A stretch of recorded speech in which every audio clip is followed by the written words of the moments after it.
Hi everyone, welcome back to DimitriTube. In today's video, I'm going to talk about Taylor and Danielle's relationship in the pods in Love is Blind Season 8. And I apologize if you hear a little bit of noise in the background. It is very cold in Washington, D.C. tonight, and my heater sometimes makes a little bit of a noise when it's super cold like this. So if you are not aware, this season of Love is Blind is pretty boring. TikTok has been referring to it as Love is Bland. And not only that, the contestants were in the pods for 6 episodes, which is just absolutely insane. It was just entirely too much. Max, I think the pod should be like 3.5 episodes. Anywho, one of the couples to form in the pods was Daniel and Taylor. Daniel decided to come on the show due to his insecurities regarding his height. He is 5'8", and I'm not really sure why Taylor decided to go on the show. But Taylor is sometimes insecure regarding her looks, and you could possibly say she had borderline body dysmorphia due to one of the stories she tells in the pods. Out of all the couples, this duo was the most boring. At one point, I forgot they were even contestants on the show. They received very little airtime compared to the rest of the contestants in the pods, but there were 2 specific things that stuck out regarding their love story. Daniel's family has been pressuring him to get into a relationship. So as a form of retaliation against his family, he does an annual Christmas card by himself. And every year these Christmas cards get more extravagant, but this man puts a lot of effort into these annual Christmas cards. During one of their interactions in the pods, Taylor specifically asks Daniel if he follows her on IG. Daniel responds no, and Taylor gives her Instagram handle. What's your Instagram user? T.Heggs. T.Heggs. You follow me? I can't imagine that. I would actually know. I would remember because I have. And Daniel responds, he remembers people's faces with the handles and would have remembered hers. And I can see the person's profile picture in my head. Yeah, but you don't know what I look like. No, I know. That's what I'm saying. I would recognize your Instagram. I don't. And I will say, I did think that was believable. And I found this scene very interesting because I thought Netflix wanted contestants on the show who truly wanted love. But as it goes with a lot of these reality TV dating shows, a lot of people just come on here for clout. And Netflix specifically included in the scene Taylor spelling out her Instagram handle. So I just thought, oh, maybe Netflix doesn't even care anymore that people are coming on for clout. Next, if you made it this far in the video, please go ahead and pound that like button for the YouTube algorithm. I'm a growing YouTuber and it really helps me out. And another important factor I need to mention in all of this before moving forward is that this season is based in Minneapolis, Minnesota. And overall, as viewers, it does not seem like there is a very large dating pool compared to other cities that have done the show previously. There's 2 other contestants in the pods who are on a date, and we find out that they went to the same high school. Not the same year. One of the contestants graduated well before the other, but they did go to the same high school, and as a viewer, that just made me feel like, oh wow, this dating pool is pretty small. And not only that, the fact that Taylor almost feels like she's seen Daniel before, as viewers, it really feels like the dating pool in Minneapolis, Minnesota is very small. But it gets more interesting. Daniel and Taylor connect in the pods, they end up getting engaged.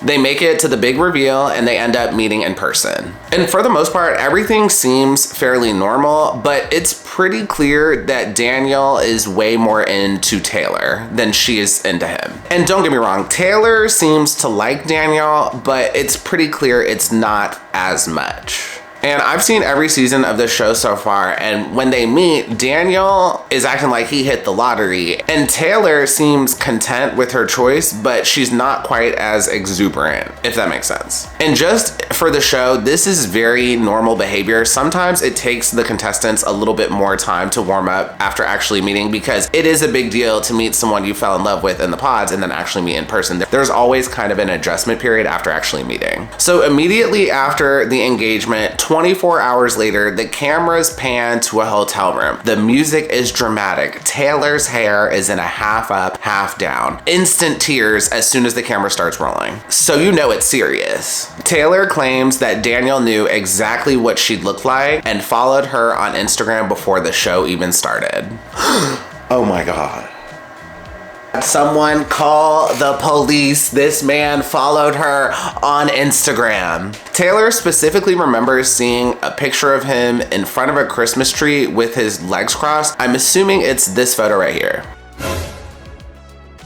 And we can be sure that this is the photo mainly because this show is filmed like a year before it actually airs, and this photo specifically, he's in front of a Christmas tree and he's crossing his legs. And sidebar, a lot of reality TV contestants, when they get in hot water, sometimes they'll remove the evidence off Instagram, but the fact that Daniel kept it up was low-key kind of boss. And not only that, he's a little bit of a troll. So one of the critiques this season is that like all the guys look alike, and on his Instagram stories, he's posting stuff like this, like he's just having fun with it, and I think it's kind of cool. Anyways, back to the topic at hand. So seeing someone before the experiment would be considered a breach of the experiment, since the show is called Love is Blind and you're not supposed to see the person before the engagement. But ultimately, we need to call a spade a spade. Netflix and Nick and Vanessa Lachey continually call this show an experiment, but it's not an experiment, it's a reality dating show. Because in general, there's been previous incidents of like people breaking the rules or production clearly doing things just to create more drama. And like, if you're gonna do that, then it's not an experiment. Anyways, so Taylor is talking to the camera and she is clearly very shook up by this fact. And with this dramatic music and the way she's explaining everything, she's almost painting Daniel as if he's like some sort of stalker. And Taylor says she has a lot of unique and identifying information on her profile. On my Instagram,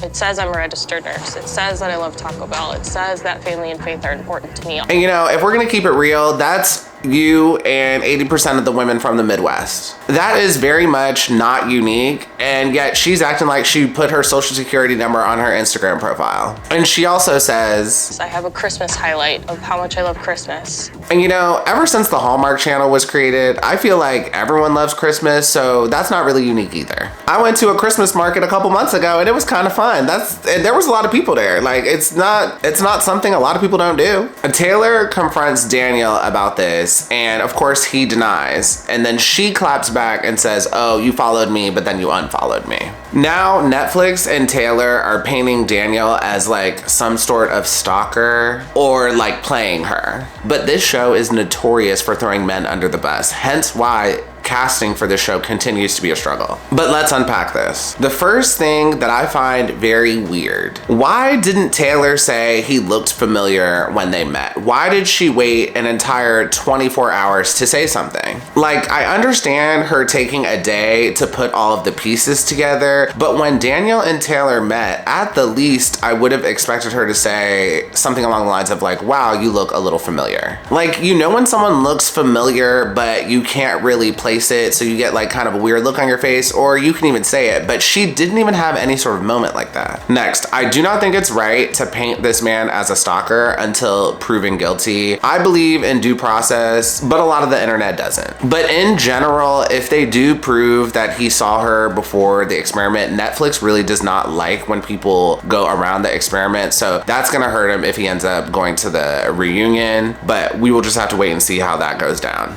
Also, unless he admits it, I really don't understand how they would prove that he followed her on Instagram previously. Next, why does this matter? You two like each other, you connected, you found love in a hopeless place, and you seem to be okay with how he looks. In the pods, you two were literally reciting poetry to each other, telling each other you were meant to be together, and you were making plans to build a life together. And also, why do all of this and possibly miss out on a week-long paid vacation to Mexico? If y'all didn't know, after the pods, the contestants take a vacation, normally to Mexico, and the suites they stay in are very expensive. Some of them have been upwards to like $5,000 for a week. Me personally, I would go to Mexico, have a few margaritas, and then possibly bring this up. And not only that, I'm pretty sure this season was filmed in the winter in Minesota. Like, honey, you're only blocking your own blessing. Anyways, I think it's because Taylor is just genuinely not attracted to this man. It's possibly because he's too short, or she's just generally not attracted to him.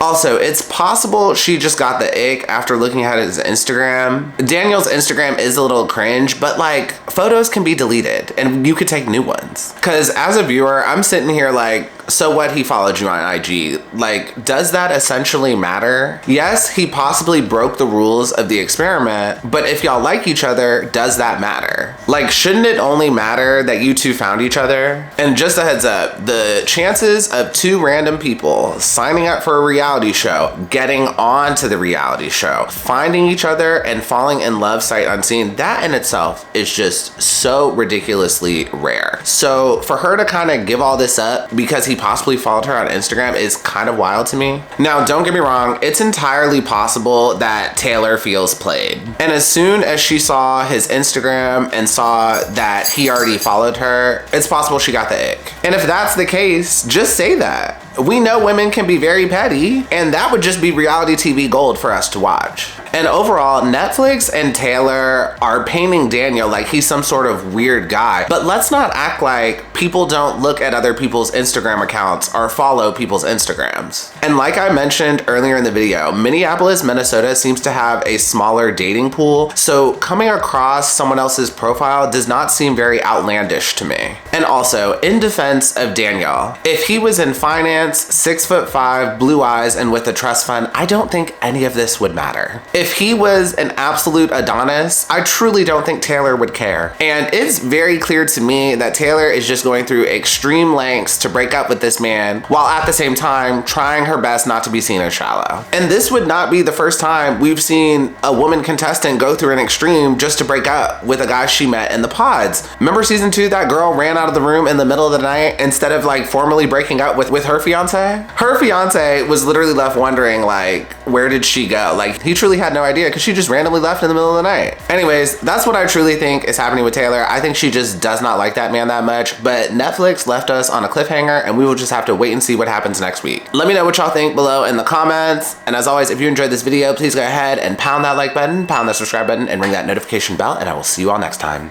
Have a good one. Bye.